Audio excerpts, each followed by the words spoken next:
오늘 원내대표님을 대신해서 제가 모두 발언 짧게 세 가지 메시지를 전하겠습니다. 첫째는 정부가 세종시 수정 법안을 오늘 내중 제출한다고 합니다.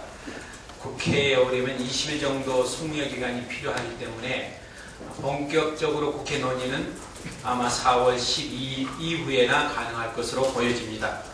이에 대해서 우리 민주당은 정부가 제출해서는 안 되는 법안을 제출한 만큼 이에 따른 모든 책임은 전적으로 정부가 져야 된다는 점을 분명히 하면서 아직은 시간이 있기는 합니다만은 추후 다른 야당과 공조를 해서 아예 상정 자체를 막을 것인지 아니면 상정에서 신속하게 표결 처리할 것인지를 결정토록 하겠습니다.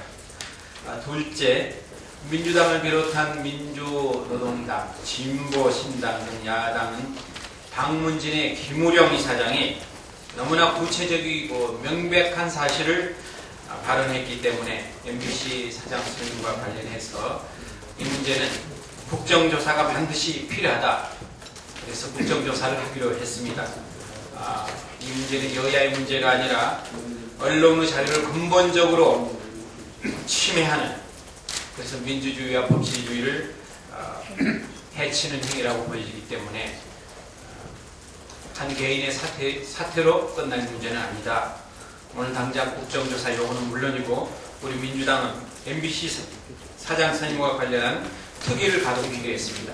특위위원장에는 천정배 전 원내대표를, 그리고 공동 간사로는 저와 전병헌 문방위 간사가 맡기로 했습니다. 마지막으로 최근 집권 여당의 고위 인사들의 발언을 보면은 과연 이명박 대통령이 말하는 이 정부의 국격이 어느 정도인가를 너무나 쉽게 엿볼 수가 있습니다. 걸핏하면 좌파 척결을 입에 달고 있습니다. 철이 지나도 한참 지난 이념 논쟁만을 거듭하고 있습니다.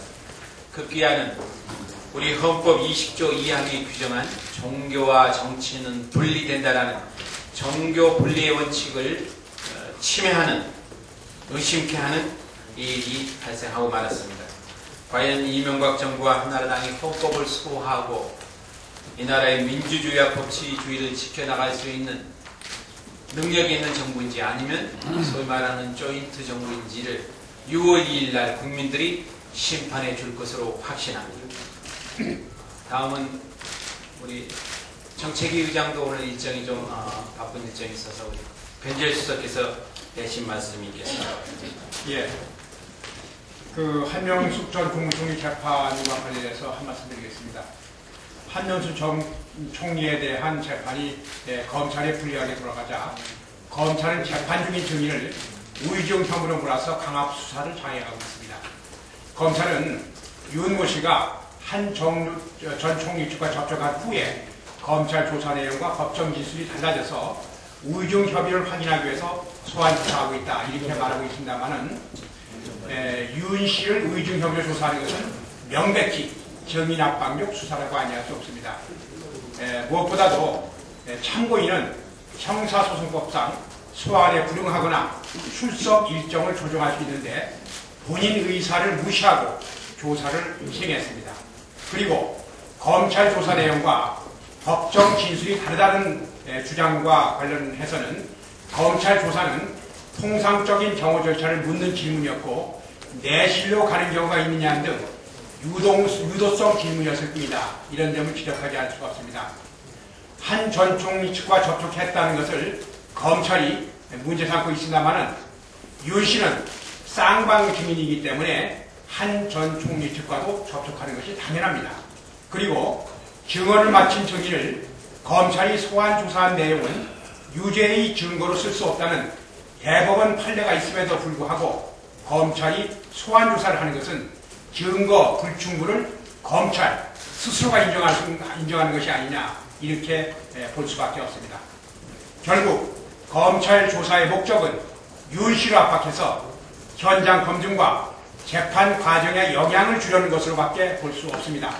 이것은 명백하게 재판권의 침해이며 수사권의 남용입니다.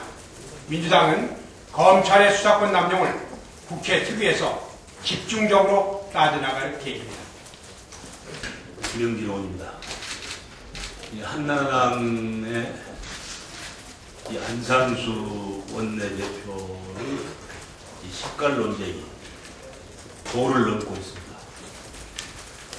우리 아이들의 급식 문제까지 좌파 포퓰리즘이라고 색깔 논쟁의 굴레를 거시우려 하더니 급기야는 봉은사의 명진 스님에게까지 좌파 주지 스님 운운하면서 핵심 노론자유의 사찰을 맡게 되겠느냐 하는 망언을 스스치 않고 있습니다. 참으로 개탄스러운 사태입니다. 이 시대가 얼마나 폐악했는가를 상징적으로 말해주고 있는 사건이 지금 우리 정치권에서 난무하고 있습니다.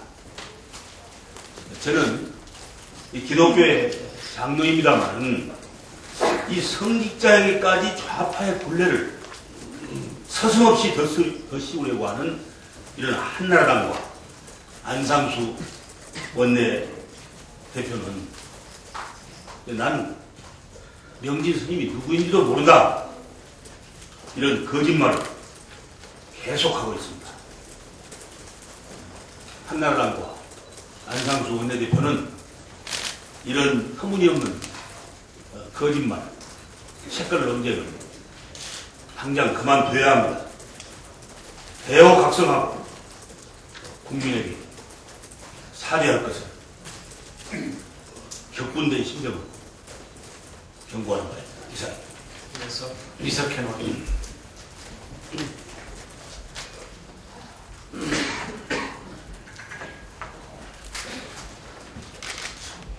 본론에 앞서서 먼저 제가 건달에 그 일신상 사정이 있어가지고 제가 맡고 있는 단직을 오늘 사임한다는 뜻을 밝힙니다. 하나는 사대강 특위 집행위원장이고 또 하나는 안산 골프장 진상조사위원장입니다. 저에게 책임을 주신 당 지도부와 원내대표에 대해서 미안하게 생각하고 사정을 양해해 주시라고 했습니다. 다음에는 이 범야 시민사회와 우리 당에 대해서 쓴소리를 하자면은 야권 연대는 이렇게 가서는 안 됩니다. 첫째로 개혁 세력 한 축인 진보신당의 노회찬, 심상정 후보가 서울시장과 경기도지사에 그대로 나온다고 하는데 이게 제대로 된 야권 연대라고 할 수가 있겠습니까?